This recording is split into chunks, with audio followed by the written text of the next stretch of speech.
Dr. Brooke Goldner here from Goodbye Lupus, and I want to make sure you know how to continue to get healthy or stay healthy over Thanksgiving. It's the number one thing people are asking me for help for right now is, what am I going to do on Thanksgiving? There's so much terrible food. All right, I'm going to give you some really good options, and I want you to think about them, and then let me know what you think and what you plan to do. So the first thing we can do is, I know that Thanksgiving is normally looked at as all about the turkey, right? But when you really think about it, besides the turkey, pretty much everything else on the table can be made without any meat at all or any dairy. Think of it as a fall harvest celebration. So you can have a fall harvest celebration where you have all sorts of wonderful foods. You can have potatoes and other types of cooked vegetables, squash, all those wonderful foods. And if you Google whole food plant-based and whatever it is that you're craving, I bet you will find dozens of recipes that will work. They'll be delicious, they'll be beautiful, and it won't involve the turkey at all. So that's one thing you can do, especially if you're hosting your own Thanksgiving, and just make sure that you also have dishes that'll fit with your rapid recovery plan. So you want to have big salads, beautiful salads, throw in the mandarin oranges, make it gorgeous for yourself. Make sure you're getting your omega-3s, maybe some chia pudding, so that you're getting the healthy foods that you need while also having a meal that you know is not going to be inflammatory, not just for you, but for anybody else at the table. Now, another option is, let's say you're not the one hosting, but you want to go to Thanksgiving. You really want to go there. You love your family and friends that are there, and you're willing to, or you're able to, not focus on the food, then just bring your own. So let them know, listen, I'm on this diet that I'm using to get my health back, so I'm going to bring my own food. You don't have to worry about me, and I'm going to have a great time. Don't you worry.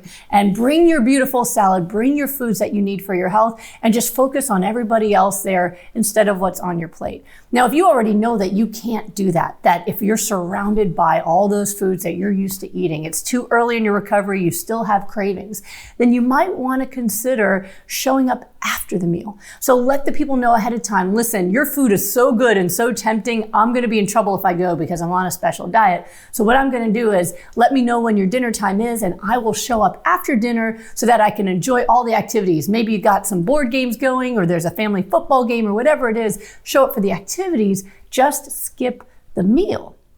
Now, another option is, if you know that's not going to work for you, maybe there is no family activities, maybe it's just the alcohol follows the meal, you know it's not going to work for you. How about making plans with those same people for another day that's not a day that's all about eating turkey and pumpkin pie?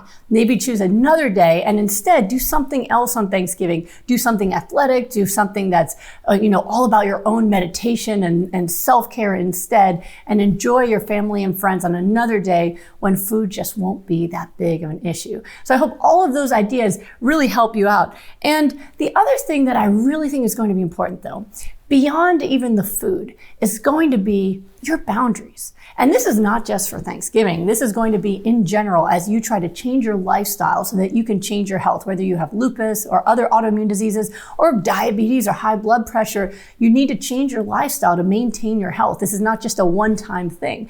So it's important to have boundaries. And what I mean by that is you need to be comfortable being different than other people.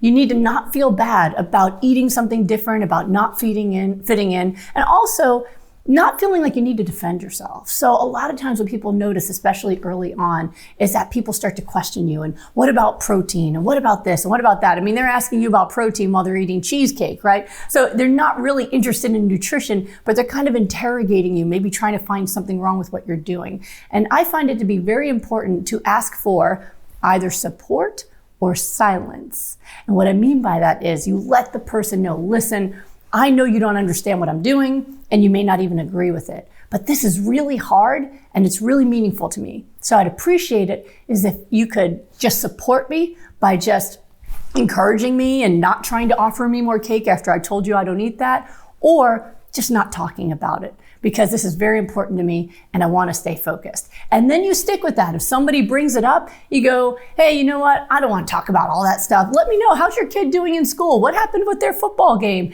And distract and change the subject.